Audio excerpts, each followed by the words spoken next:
Hello everybody. It has been quite a while since my last review. Today we will be reviewing the Hiya Toys, my third Hiya Toys figure, the Hiya Godzilla 1991 Hokkaido version. I love this figure. Just straight off the bat, I love Godzilla vs. King Ghidorah 1991.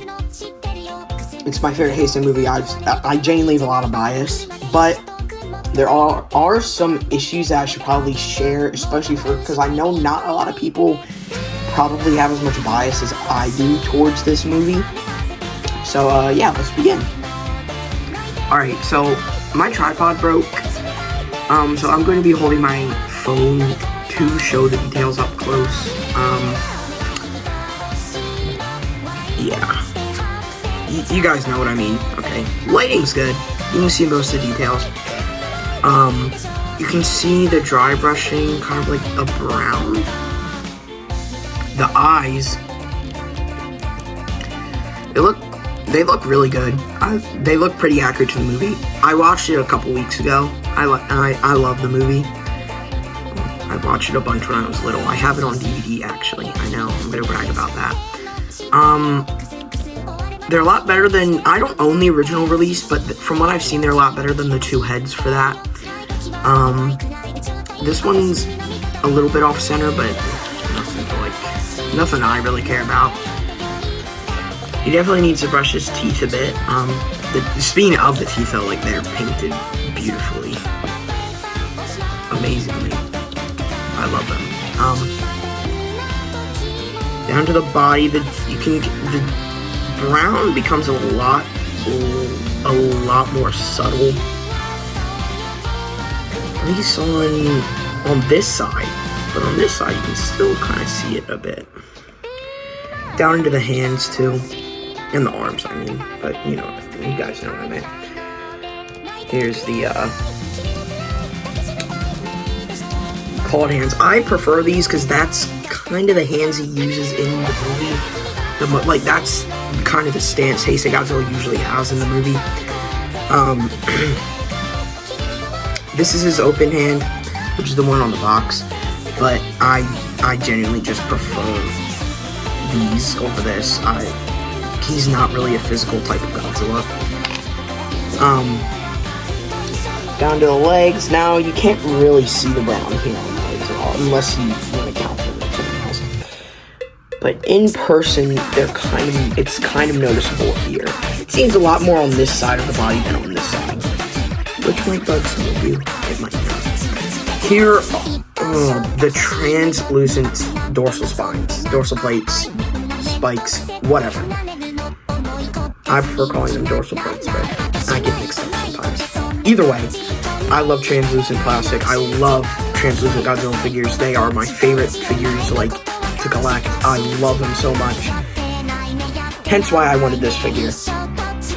Because I love these spines so much. On top of finally having a Godzilla 1991, which is amazing, I also get him with translucent spines. So, literally just heaven for me. And the transition there and the little spines here with the purplish navy blue. Oh, it's just amazing. Now, I will throw up a picture right now of the translucent spines. They look nice, but I don't really shine lights on my figures a lot. But like I said, them being translucent and looking like this in general is just what I love. And the spines look great. You can see the brown returns. Tail looks great, but you can definitely see where the brown returns. They look a lot better from what I've seen from the original release. Look a lot, like he's definitely a lot more charcoal with like they were white spines, like pure white. They were a bit more pearlescent. Like, obviously these are too, but like they were a white pearlescent instead of like the blue you see. And from what I've seen, the paint, besides, like I said, where there's more brown or whatever the color is, it looks brown to me. On this side of the body, for some reason, everywhere else, like the spines, they look fine. I have no paint mishaps at all, which seems to be something consistent when it comes with Hiya. At least, again, from what I've seen. But I only own 3 figures, so I wouldn't know, so don't get on with that. Anyway, let's move on to... We'll finish up accessories before we move on to articulation. So here's the beam. It's peak.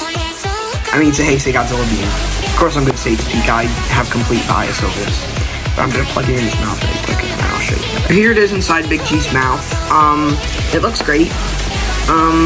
From what I've seen, the other heads, and I guess here you say the necks on the older figures hold this up better, like, and long, like, see, like, they don't do that. From what I have seen, I don't own that copy. I've just watched reviews. Bailey Kaiju Canucks, he demonstrates the beam being held on both figures, and that's kind of how I came to that conclusion. But yeah. Alright, let's move on to articulation.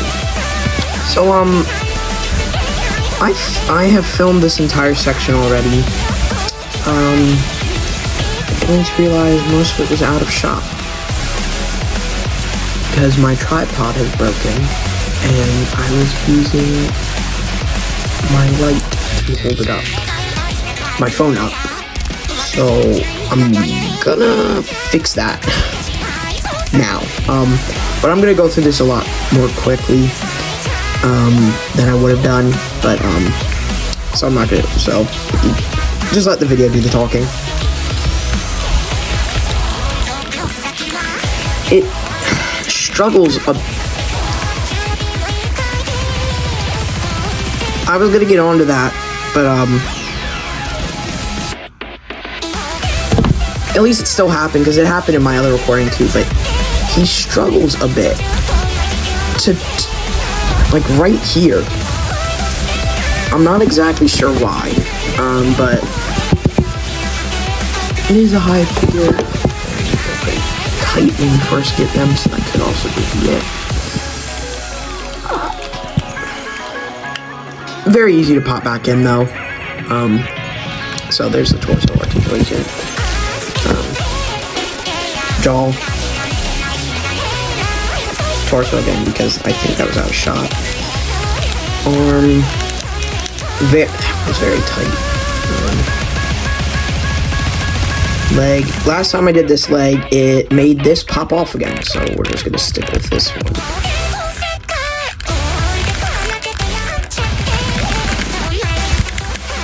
Now this one can rotate out pretty decently. I mean, very decently. Godzilla has never hit a move like that. Onto the tail. This magnificent, beautiful thing of a tail. Holy. I've always wanted a Godzilla 1991, and I was originally gonna try and get the Monster Arts, but it wasn't the Hokkaido suit, which is the suit I like. So I kind of just didn't get it.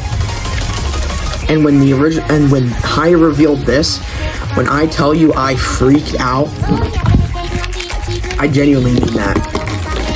It still genuinely just looks like the suit walked off the screen, in my opinion. Again, I'm very biased towards Godzilla 1991. Now, to wrap this review up, try and get the light a little better.